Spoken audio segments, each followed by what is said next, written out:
they get a lead, like the Hanzo's always a threat. That is one thing why teams have, the few teams that have picked them up, play them. Yep. Okay, there's the Edith. Yeah, that's always going to be the case for Smart Omega. Oh. Almost all last picks that are XP for Omega. Tools, I guess, for Smart Omega this time around to go ahead and deal with some of the pressure that this lineup from TNC is supposed to go ahead and put out.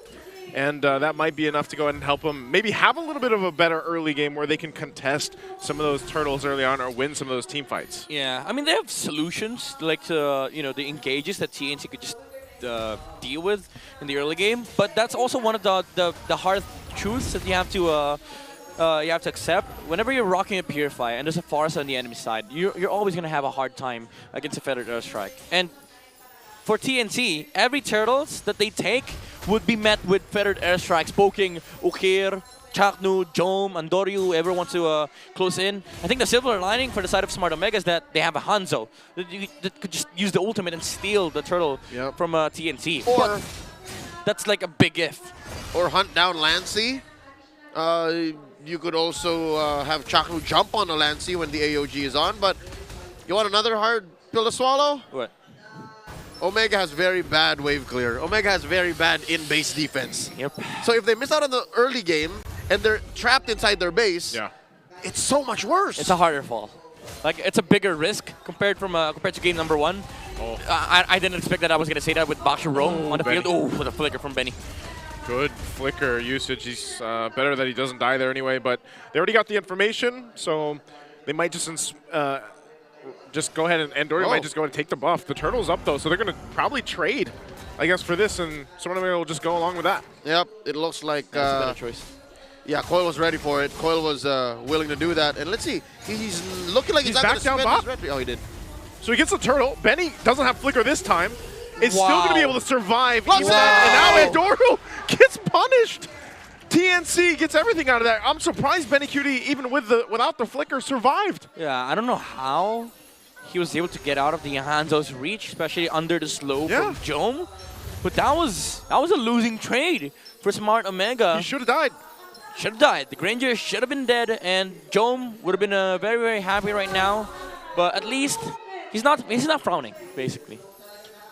That was literally their only ideal trade. Let's see what that translates to in the items for TNC's 500 gold lead early on. Yeah, no, Big J's staying close to the Bagyo. Yeah. Hey. For 7-5. Oof. This is the problem with the Force in the middle lane. And now, Smart Omega, they're not even trying to protect their mid laner. Chaknu's roaming around, looking for the Suyo just to make sure that the coil does not rotate. But guess what? Ukir loses the matchup against Lancy. Yeah, and because of that, Lancy roams much, much faster versus the Zushin. All Ukir needs to do is make TNC think that they can stand in front of him. And TNC's not giving them that advantage. TNC keeps moving. Look at that, TNC everywhere. Yeah, this makes it so that, like, the Zushin acts like a secondary tower in the middle lane. And Lancy's free to do whatever he wants. Uh-oh. They might make a play up here. A whole lot being thrown at 3mar, already dropping down. Goes pathway with a Revitalize. Yawi goes in with the Way of the Dragon. Going to be able to find Luis. Luis takes a couple shots from the turret. Will be able to get away, though. Doesn't go down, so good response, but no one going down. That was 4 dudes from Omega throwing everything at the former MDLID player in 3mar, and nothing happened. Yeah, it's a bad look for the side of Smart Omega. Even though come the mid and late game, they will have damage with the Hanzo and the Harith. Oi! Oh, Yawi? Whoa. Did Yawi forget he didn't have the Way of the Dragon, or was he expecting him to? I think so. Because he just got it. He overshot. Yeah, he was like, okay, I got flicker. Keep him guessing. Oops, no kick. I think he tried it. I think he didn't know that he didn't have kick. Yeah. That's how much Yawi has played Cho, that sometimes his internal clock messes him up. It's a reflex. He doesn't even look at the Way of the Dragon anymore. It's muscle memory at this point. Pretty sure he pressed the kick, used flicker, and was surprised. Wait. I have no kick?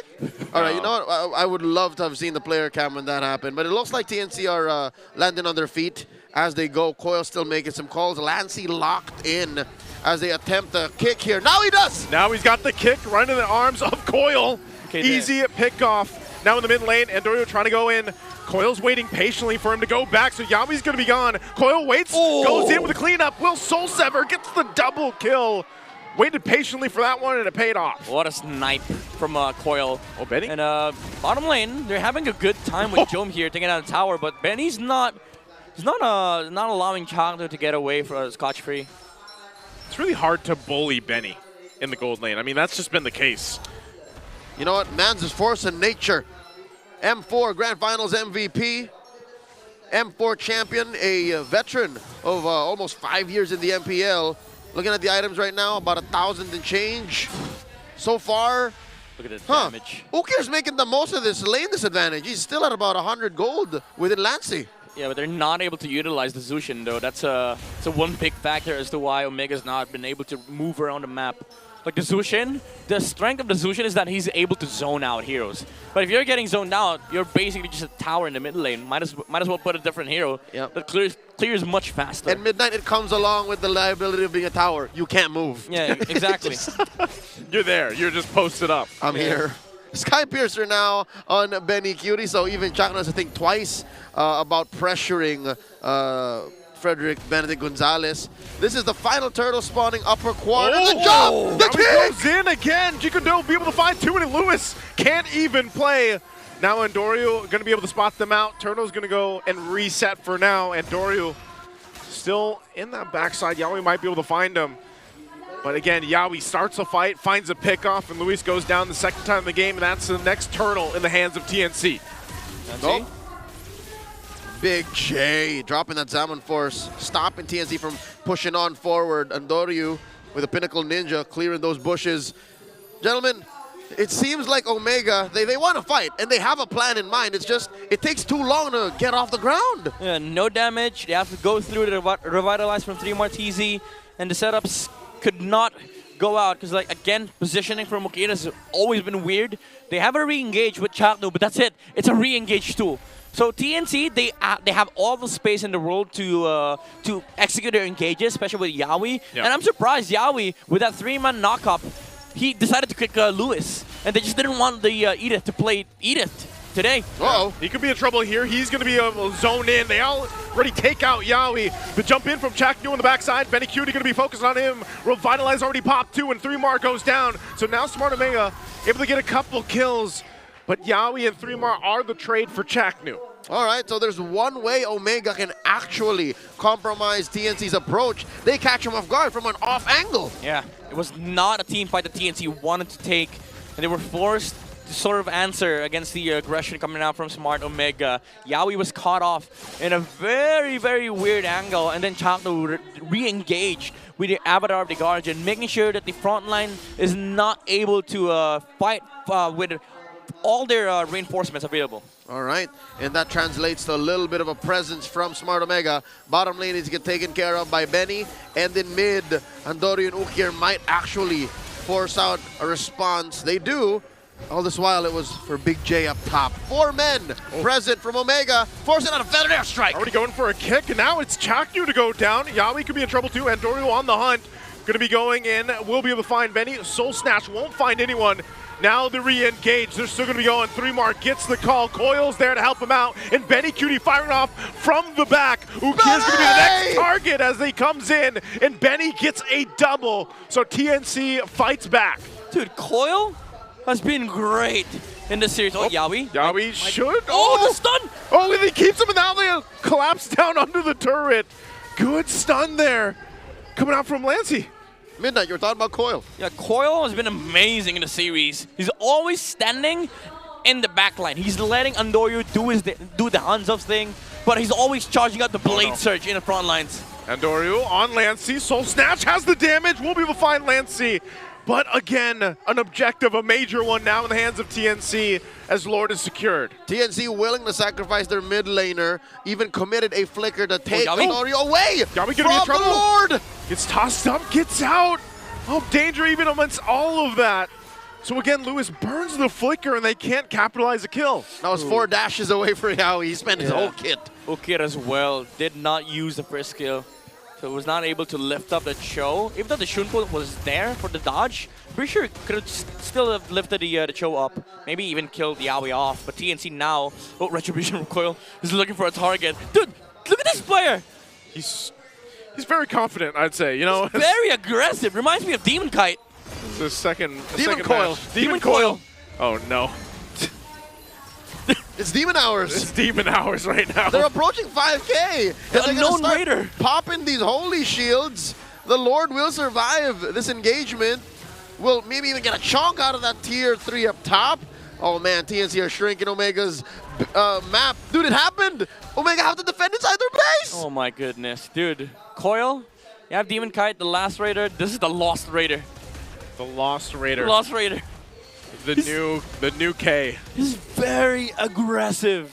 And his positioning, again, exudes confidence. He knows that there's nothing on the side of Omega that kills him. The only damage that he has to worry about is Jome and Andoryu. And Andoryu is busy dealing with his backliners, like the Farsa, the Chos. But he has the Hylos with him. Like, Coil can rely on the Glorious Pathway, the Revitalize, well, nice retribution from Andoryu. He does have the Revitalize as well from 3 Martizi. And everything that he does makes sense. He charges up Blade Surge, and once he sees the dash from Job to dash away, he goes in. If he doesn't see the Harriet, he just fakes the dash from the Blade Surge.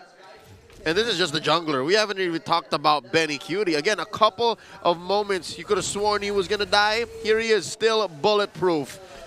Look at the stacks on his Sky Piercer, stacks on his passive. Currently they're taking control of the River Brush. And look at this Chaknu trying to go for some recon. Ukir as well. The range that they're playing with, I'm not so confident in Omega. They might be looking for a fight they're not ready for. Yeah, that's the troubling part of it is, you know, Yeah. even for Andoryu, he could, if he could find, for example, if he could find Benny Cutie or even Lancey, that's a major part of damage taken out from TNC. But they're gonna have to do work to be able to actually find that, and that's kind of what they're looking for right now. You've got the battle spells ready for Omega, so it might be up to Lewis again. Andoryu on the hunt, won't be able to find Lancey. Lancey able to get away with that wings by wings. They can look, they can look. They know Hanzo does not have the ultimate. At this point in the game, I'd reckon it takes like 10, 15 seconds.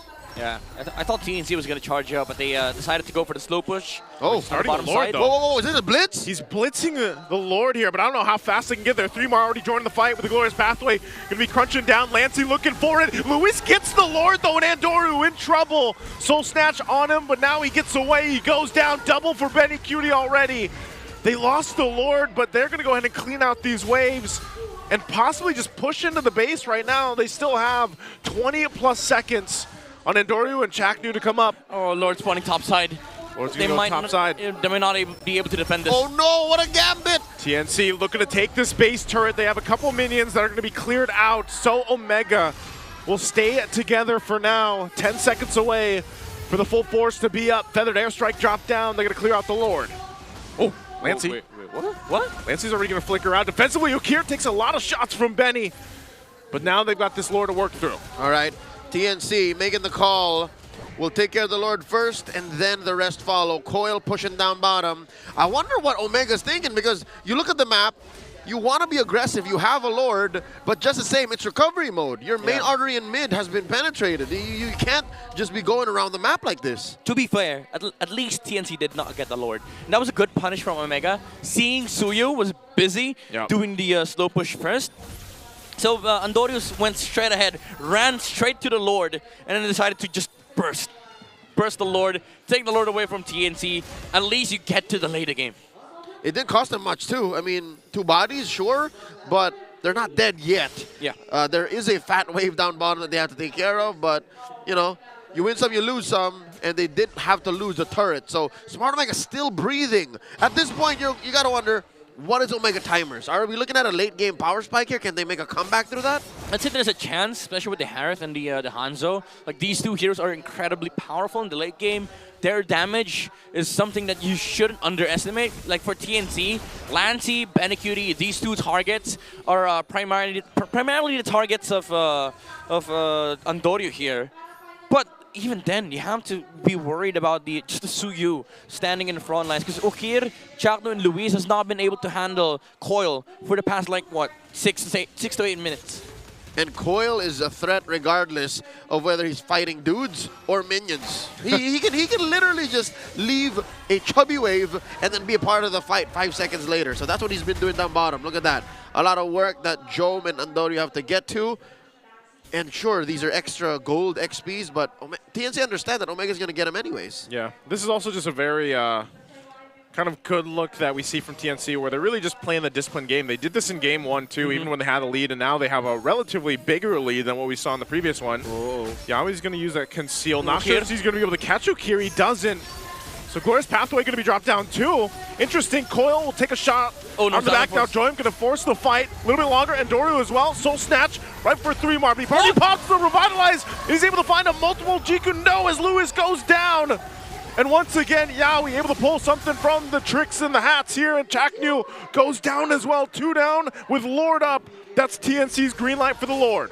Oh man, that 3-man knockoff from Yawi. The fake as well. He knew Ukir. He had Purify. Decided to go outside of that skirmish. 3-Mar went in with a Glorious Pathway. And then they spent the Zaman Force on Job. After the Zaman Force has been exhausted, TNC goes back in, and Yawi finds an amazing 3-man flicker play with a Blade Surge as well from Coil, perfectly synchronized from TNC. You know what? I wouldn't even blink my eyes and feel bad if Coil missed that Blade Surge stun. Like, there was enough going on for TNC's engagement that regardless of what happened, Omega was going to suffer. And right now, Lord inside their base, big chubby wave, Feathered Airstrike. Feathered Airstrike with Glorious Pathway alongside the Lord. They might be able to still defend this. Oh, Andorio's going to jump in onto the backside. He's going to be able to find Benny, but Benny's still alive, burning the flicker. And now Yawi could be in trouble. Holding up the front side, has an immortality, finally going to be popped. The rest of the team's going to follow on through. Ukir's going to fall, and Benny will shoot off from the backside. Already getting a double. Pops immortality from Chaknu, gets the triple, and now they march into the base. And Doru will try to do his best to keep them at bay as Yawi falls, but the base is worked on, and TNC comes through with a sweep. Midnight, say the line. That's it, ladies and gentlemen. It's a sweep.